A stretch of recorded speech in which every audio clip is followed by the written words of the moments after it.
Բարի երեկո, սիրելի հեռուստադիտողներ, Ցայք հեռուստաընկերության ուղիեթերում Եղիցի լույս հոգևոր ուսուցողական հաղորդաշարի երթական թողարկումն է։ Այն ինչպես միշտ եթերը հեռարձակվում Շիրակի թեմի առաջնորդ Տեր Միքայել եպիսկոպոս Աջապահյանի հովանավորությամբ եւ անմիջական մասնակցությամբ։ Ստուդիայում գործող հեռախոսահամարներն են 22247 եւ 30543, որոնց միջոցով ցես ուզող մտահոգող հարցերը կարող եք հղել մեզ եւ պատասխանը լսել Սրբազան հորից։ Աստված օգնական Սրբազանայր։ Աստված բարողան։ Մի քանի հաղորդումներով մենք ընդհատեցինք հայ առաքելական եկեղեցու 7 խորհուրդների շարքը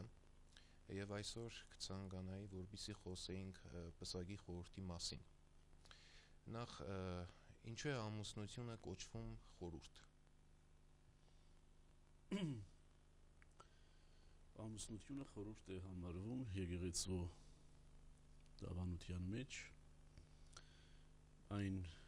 ավետարանական դրույթի հիման վրա, որով Պողոս առաքյալ համեմատություն է անցկացնում տղամարդու եւ կնոջ միությունը եկեղեցու եւ Քրիստոսի եւ եկեղեցու միության հետ, որտեղ Քրիստոս գլուխն է, ինչպես տղամարդը գլուխն է իր կնոջ։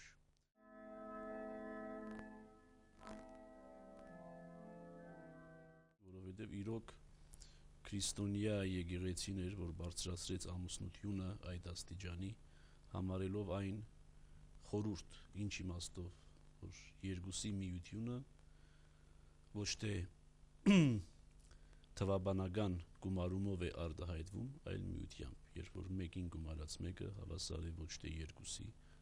այլ հավասար է դարձյալ մեկի, եւ այստեղ իրոք խորհուրդը մեծ է, եւ Աստուծո ստեղծագործությունը, մարդկային արարչագործությունը այնպես եղավ, որ տղամարդը, ինչպես ասում է ավետարանը, պետք է թողնի իր հորն ու մորը եւ պիտի միանա իր կնոջը եւ երկուսը պետք է լինեն մեկ մարմին։ Եվ այն ինչ որ Աստված միացրեց, մարդը չպետք է բաժանի։ Հետևաբար այս խորհրդի հիման վրա այս խորհուրդը ընկալելով է, որ քրիստոնյա եկեղեցին պսակը ամուսնությունը համարել է խորհուրդ, բարձրացրել է այն մնացած խորհուրդների մակարդակին, որովհետև իրոք ամուսնությունը այն հիմնական պարտականություններից մեկն է, որ մարդուն վիճակված է որպես քրիստոնյա բազմապատկելու համար երկնքի արքայության Քրիստոսի հետևորդների թիվը։ Ուրեմն քրիստոնյա եկեղեցում ամուսնանում են ոչ թե պարզապես որդեծնության համար, ոչ թե պարզապես ֆիզիկական կարիքները հոգալու համար, այլ եկեղեցու անդամների թիվը շատացնելու համար, երկնքի արքայության ժառանգորդների թիվը ավելացնելու համար։ Եվ եթե նման մի գերագույն նպատակի համար այր եւ կին միանում են իրար եւ Սուրբ Սեղանի առջեւ ուխտ են կնքում մինչեւ իրենց կյանքի վերջը միասին ընթանալ հավատարմությամբ եւ անբծությամբ, նշանակում է, որ այդ իրոք այդ խորհուրդ է այդ արարողությունը եւ որպես այդպիսին էլ քրիստոնյա եկեղեցում բարձրագույն հարգանքի արժանի։ Իսկ ինչպես հասկանալ տղամարդը պիտի թողնի իր հորն ու մորը եւ միանա իր կնոջը, այսինքն պիտի այլևս չապրի իրենց հետ ծնողների։ Ոչ, այստեղ չպետք է հասկանալ լքելու իմաստով։ Դա չի նշանակում, որ տղամարդը պետք է լքի իր հորն ու մորը եւ պիտի իր կնոջը միանա եւ պիտի մոռանա իր հորն ու մորը։ Ոչ, դա դրան չի վերաբերում, այլ նշանակում է, որ մարդը հասնում է չափահաս հասակի, արդեն իր հոր եւ մոր խնամքից տակից դուրս է գալիս, միանում է իր կնոջ եւ ստեղծում է առանձին ընտանիք, առանձին օջախ, այսինքն բազմապատկվում է ընտանիքների թիվը։ Հետևաբար սա լքելու իմաստ չի պարունակում իր մեջ, այլ հովանու տակից, խնամքի տակից դուրս գալու եւ ինքնուրույն կյանք սկսելու եւ ինքը արդեն խնամակալ դառնալու, որովհետեւ մինչեւ ամուսնությունը ինքը իր հոր եւ մոր խնամքի տակ էր, իսկ ամուսնությունից հետո ոչ միայն խնամքի տակից դուրս է գալիս, այլև իր խնամքի տակ ուրիշին է վերցնում։ Իսկ որոնք են անհրաժեշտ պայմանները ամուսնության խորհուրդն ընդունելու համար։ Ամուսնության համար պետք է չափահաս տարիք, պետք է ֆիզիկական առողջություն, եկեղեցու խորհրդի համար, եկեղեցում Սուրբ Պսակի խորհուրդ ընդունելու համար պետք է լինել եկեղեցու անդամ, նշանակում է թե մգրտված անդամ, եւ որի պարագային ուրիշ խոչընդոտներ չպետք է լինեն, արյունակցական կապ չպետք է լինի, եւ Սուրբ Պսակի արարողության համար նա արդեն պիտանի է։ Իսկ դավանանքը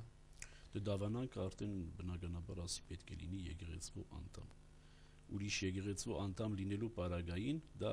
այսօրվա քրիստոնյա եղբայրության էկումենիզմի ոգի դարաշրջանում դա որևէ մի արգելք չէ, բայց չգրված օրենք կա եկեղեցիների մեջ, որ ընդհանրապես դավանանքը, եթե քրիստոնեական դավանանքի տարբերություններ կան, ապա ընդհանրապես Սուրբ Պսակի արարողությունը կնքվում է փեսացուի դավանած եկեղեցում, բայց լինում են նաև ուրիշ դեպքեր, լինում են նաև որ երկու եկեղեցում էլ կնքվում են, եթե ասենք հարսը ուրիշ դավանանքի է պատկանում։ Այսօր դավանանքի իմաստով այդպիսի խտրականություն չկա։ Ուրիշ հարց, եթե այլ կրոնի է պատկանում, այլ կրոնի պատկանելու պարագային եկեղեցին չի կարող պսակ կատարել։ Պետք է հարսը կամ փեսան ընդունի եկեղեցու հավատքը, քրիստոնյա պիտի դառնա, մգրտվելով արդեն։ Այո, դա մգրտվելով, որովհետեւ կարողանա Սուրբ Պսակի արարողություն կնքել եկեղեցական, թե չէ քաղաքացիական ամուսնություն կնքել այսօրվա պայմաններում միշտ էլ հնարավոր է։ Շատ լավ, մենք դեռ կանդրադառնանք թեմային, մենք ունենք հեռախոսազանգ, ալո։ Ալո։ Այո։ Աստվածաշնորհական սոցիալական Աստված պարավան։ Մեր հարցը հետևյալն է. Արդյոք հոգևորականները ամուսնանում են եւ մենք ինչպես կարող ենք տարբերել արտաքինից ամուսնացյալ եւ բուսակուն հոգևորականներին։ Շնորհակալություն։ Հոգևորականներ կան, որ ամուսնանում են, հոգևորականներ կան, որ չեն ամուսնանում։ Կա կուսակրոն քահանայություն եւ կա ամուսնացյալ քահանայություն։ Կուսակրոն քահանայությունը ուխտ է կնքում Աստուծո առջև, ուրեմն չամուսնանալու, եւ փաստորեն ամուսնանում է խորհրդանշական եւ խորհրդական կերպով ամուսնանում է եկեղեցու հետ։ Այսինքն կուսակրոն հոգևորականը նույնպես ամուսնացած է, բայց ամուսնացած է եկեղեցու հետ, այսինքն իր ընտանիքը եկեղեցին է, իր հոգսը եկեղեցին է, իր խնամքի տակ եկեղեցին է։ Իսկ կան ամուսնացյալ հոգևորականներ, որոնք ամուսնանում են, զավակներ են ունենում եւ դրանք քահանաներն են։ Իսկ կուսակրոն հոգևորականները դրանք աբեղաներ, վարդապետ, ծայրագույն վարդապետ, եպիսկոպոս, մինչև կաթողիկոս։ Կուսակրոն հոգևորականության առջև ուրեմն բաց են բարձրանալու հոգևոր նվիրապետական աստիճաններով բարձրանալու հնարավորությունները, իսկ ամուսնացյալ քահանայության առջև սահմանափակ են։ Սա հնավանդ ավանդություն է եկեղեցու մեջ, երբ որ վանականությունը բնական կարգով առանց որևէ հեղաշրջման եւ հեղափոխության բնական կարգով վերցրեց իր ձեռքը ժողովրդական քվեով, ժողովրդական մասնակցությամբ վերցրեց իր ձեռքը եկեղեցու ղեկավարումը եւ ամուսնացյալ քահանայությունը ավելի հովվական ընտանիքներ շրջելու, ժողովրդին մխիթարելու ուրեմն հոգսին նվիրվեց, իսկ վարչական գործունեությունը վերապահվեց փաստորեն կուսակրոն հոգևորականներին։ Ինչով կարելի է տարբերել կուսակրոն հոգևորականներին ամուսնացյալ հոգևորականներից, սովորական առօրյա շփումների ընթացքում շատ տարբեր չեն, իրար նման են, որոնք սքեմ են հագնում, եւ եթե ուրեմն եկեղեցական արարողության ժամանակ տեսնում եք հոգևորականների, ովքեր գլխաբաց են, նրանք ամուսնացյալ հոգևորականներ են, ովքեր վեղարում են, նրանք կուսակրոն հոգևորականներ են։ Իսկ դրանից դուրս ուրիշ ուրեմն նշաններ էլ կան, տարբերանշաններ էլ կան, ինչպես օրինակ վարդապետական լանջախաչը տարբերվում է քահանայական լանջախաչից, եպիսկոպոսը կրում է պանակե, կաթողիկոսը կրում է արծիվ, եպիսկոպոսները մադանի են կրում իրենց մատին, իսկ ընդհանրապես ամուսնացյալ քահանաները ամուսնական մադանի են երբեմն միայն կրում, այն էլ հնուց եկած սովորությամբ նույնիսկ ամուսնական մադանին ձեռնադրությունից հետո քահանաները հանում էին։ Այսպիսի տարբերանշաններ կան, բայց հիմնական տարբերանշանը ուրեմն վեղալն է, գլխի ծածկոցը։ Շնորհակալություն։ Ես հիշեցնեմ մեկ անգամ եւս սիրելի հեռուստադիտողներ, մեր հեռախոսահամարները 222 47 եւ 305 43 եւ մենք ունենք հեռախոսազանգ։ Ալո։ Ալո։ Այո, մենք ձեզ լսում ենք։ Բարև ձեզ։ Բարի երեկո ձեզ։ Ուզում ենք հարց տանք Սրբազանին։ Այո, համեցեք։ Պարոն Սրբազան, մեզ մտահոգում է եկեղեցու 50 տաղամասի եկեղեցու զանգերը երբ կլինեն։ Շնորհակալություն հարցի համար։ Այս հարցը։ Այդ հարցը մի անգամ հնչել է արդեն եւ մենք պատասխանել ենք։ Զանգերի հարցը բավական լուրջ հարց է, որովհետեւ Հայաստանում զանգեր չեն պատրաստվում։ Զանգերը պետք է բերվեն Ռուսաստանից։ Դրա համար անհրաժեշտ են նյութական միջոցներ, դրա համար անհրաժեշտ են բարերարներ։ Եվ ես անցած անգամ էլ ասացի, որ Գյումրին, գյումրեցիները պետք է իրենց կողմից նախաձեռնություն վերցնեն եւ զանգերը Վորոնեժ քաղաքում, որ շատ լավ զանգեր են պատրաստվում, այնտեղից գնելու եւ տեղափոխվելու ծախսերը, եթե իրենք իրենց վրա վերցնեն, ապա մնացած տեխնիկական հարցերը մենք կլուծենք։ Սա ինչու համար եմ ասում, որ ինչու համար եմ մղում գյումրեցիներին այդ քայլին, որովհետեւ բավ է, որ ուրիշը մեզ համար անի։ Մի բան էլ մենք մեզ համար պետք է անենք։ Այդ ամերիկահայ բարերարը քանիցս կրկնել է 1,200,000 դոլարի նվիրատվություն արեց։ Մի քանի միլիոն դրամի նվիրատվություն մեր մեծահարուստները Գյումրիի չեն կարող անել, որբեսի եկեղեցին մենք օժտենք զանգերով։ Դրա համար դիմում ենք մեր մեծահարուստներին Գյումրիի, որբեսի այդ քայլը կատարեն, մասնակցեն եւ իրենց անունը անմահացնեն այդ զանգերի նվիրատվությամբ։ Եվ իրենց սերունդները, իրենց զավակները հբարդանան ցույց տալով այդ զանգերը, ասելով, որ սա իմ հոր կամ իմ պապի նվերն է Սուրբ Հակոբ եկեղեցուն։ Այնպես որ այս պահին Շիրակի թեմի առաջնորդարանը միջոց չունի զանգեր հայթայթելու։ Դրա համար դիմում ենք բոլոր նրանց, ովքեր ավելի հարուստ են, քան եկեղեցին, օգնեն մեզ այս հարցում։ Անդրադառնանք թեմային Սրբազան հայր, գիտենք, որ ազգակցական կապով ամուսնության խորհուրդ չի կատարվում, շատ մտերիմ այդ ազգակցական կապը, իսկ մինչև քանի պորդ է թույլատրվում։ Առաջ մինչև 7 էր, հետո ուրեմն Եղեռնից հետո գիտեք ինչ ծանր վիճակներ ստեղծվեցին մեր ժողովրդի ծոցում, դրա համար Գևորգ Սուրենյանց կաթողիկոս իջեցրեց 5-ի, այսինքն այդ արյունակցական կապը 5 պորդ պետք է լինի առնվազն, որբեսի թույլատրվի ամուսնության։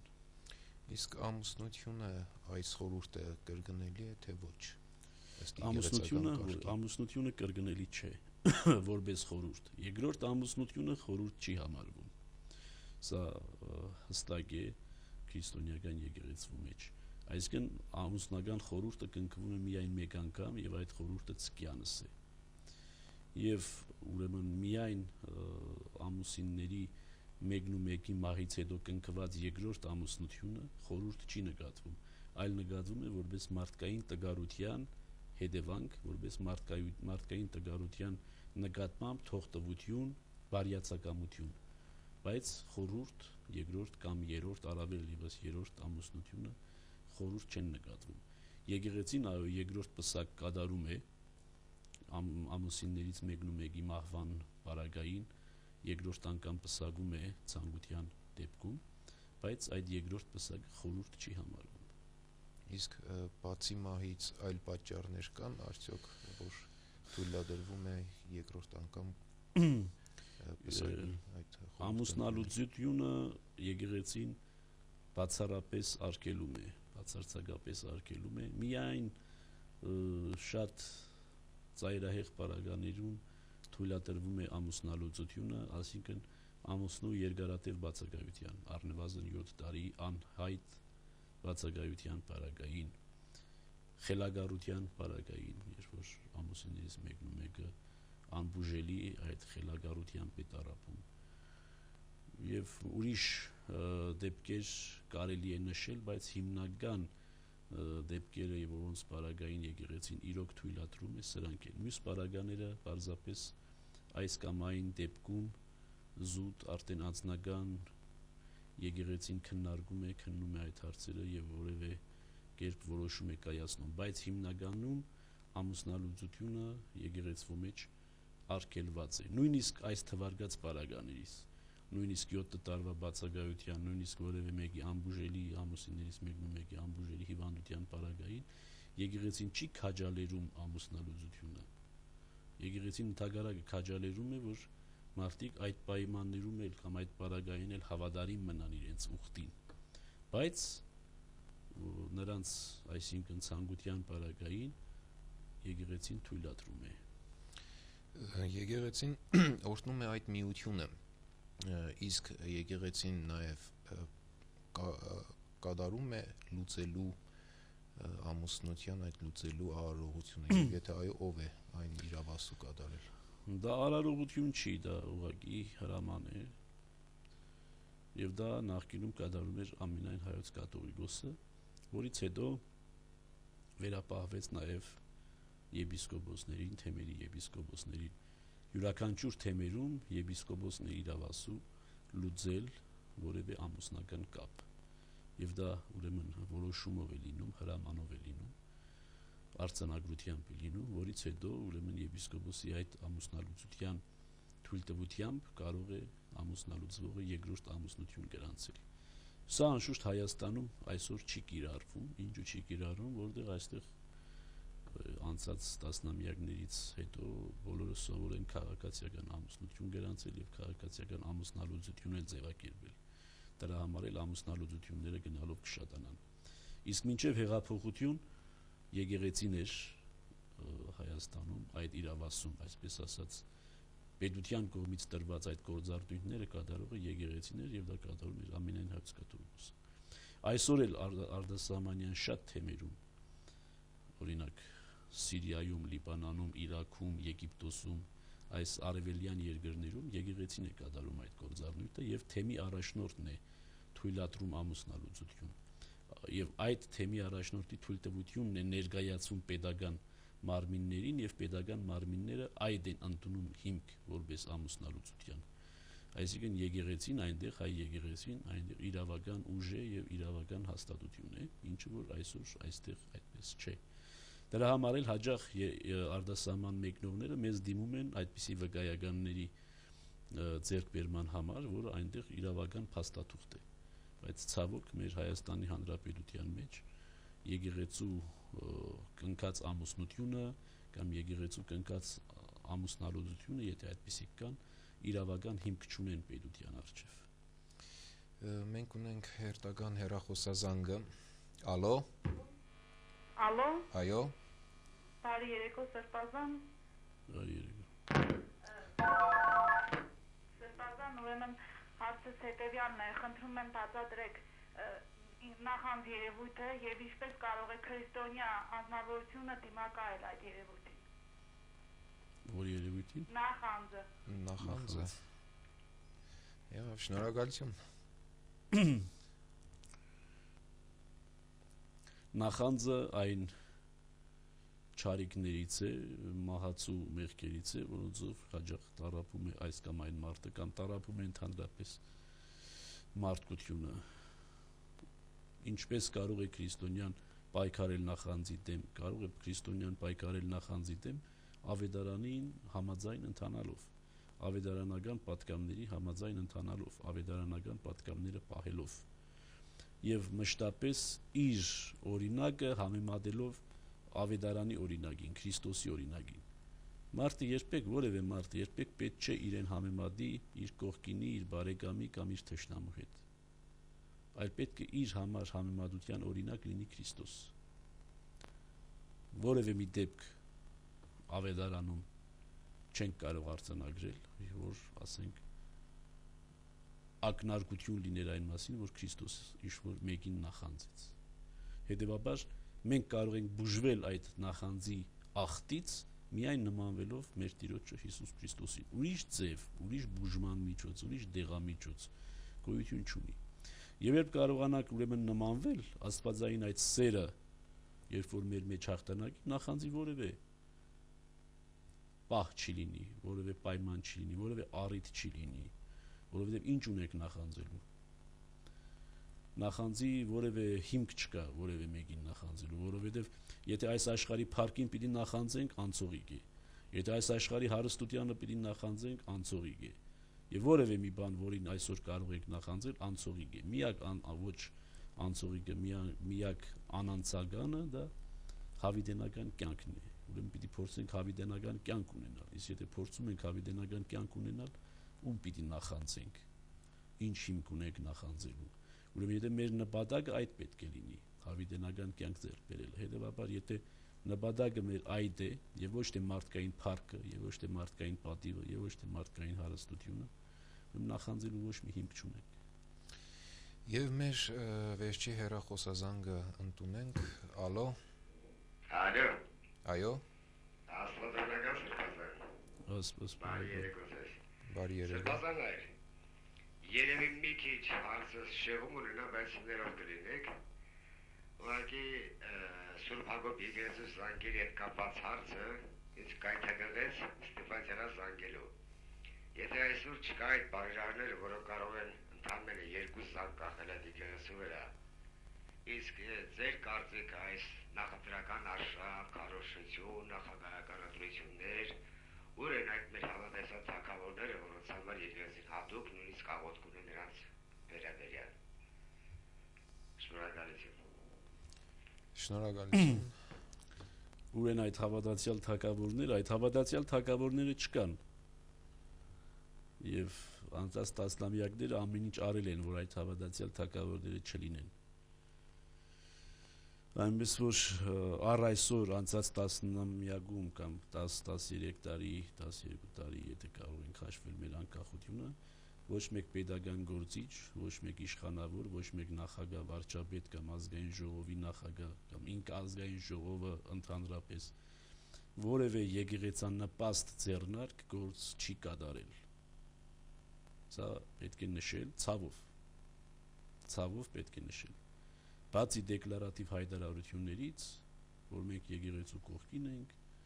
եւ այլն, ոչ մեկ գործնական աջակցություն չի եղել։ Հենց մի բառական նշեմ, օրինակ պետությունը ի սկզբանե մեծ խոստումներ տվեց, իշխանությունը մեծ խոստումներ տվեց,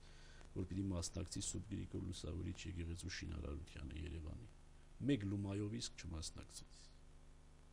Մեծ խոստումներ տրվեցին նաև, որ ամենափրկիչ մեր եկեղեցին, Գյումրի ամենափրկիչ եկեղեցին պետք է նորոգվի պետության միջոցներով, ոչ մեկ լումա չտրվեց։ Այսինքն չկան այդ հավատացյալ թագավորները։ Եվ ես նախորդ կիրակի, անցած կիրակի խոսեցի այդ մասին, եւ այդ մասին ցավով նշեցի, որ մեր բոլոր նախագահի տեխնազուներն էլ այն ժամանակ 9, այսօր 2, ինչի մասին ասես խոսում են։ Բայց եկեղեցու մասին լռում են։ Եվ ինձ թվում է ամեն այս նախագահական ընտրությունների ժամանակ ինձ թվում է, որ ես ապրում եմ նախկին սովետական կարգերի ժամանակ, երբ որ եկեղեցու մասին խոսելն արգելված էր, կամ եկեղեցին ընդհանրապես դուրս էր մղված, կամ եկեղեցի չկար, պետք չէր խոսել այդ մասին։ Մարդիկ այդ նույն հոգեբանությամբ են մոտենում։ Ամեն ինչի մասին խոսում են, բացի եկեղեցուց։ Եվ միայն պարզապես աստվածաշնչային մի քանի դրույթներ շահարկելու համար արդասանում են այս կամ այն պարագային, բայց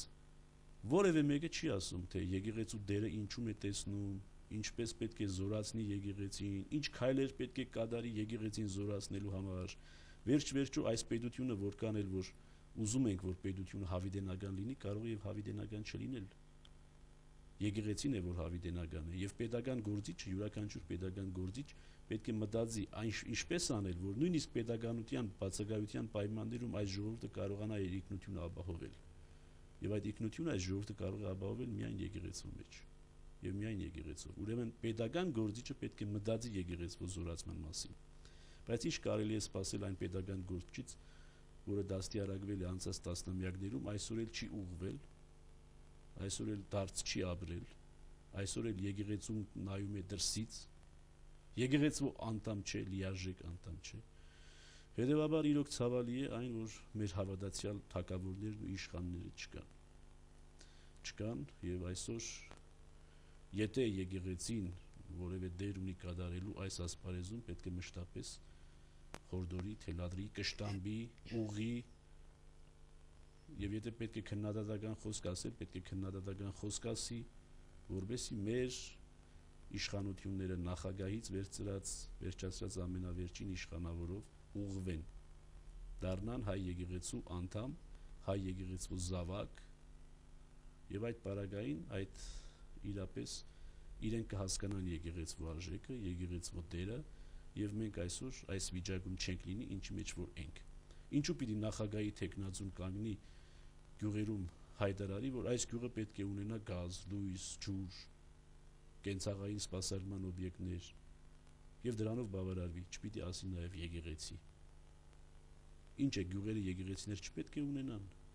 գյուղերը հոգեվոր կենտրոններ չպետք է ունենան, միայն գազով, ջրով է պայմանավորված գյուղի կեցությունը։ Ուրեմն պետական գործիչը չպետք է մտածի նաեւ այդ մասին։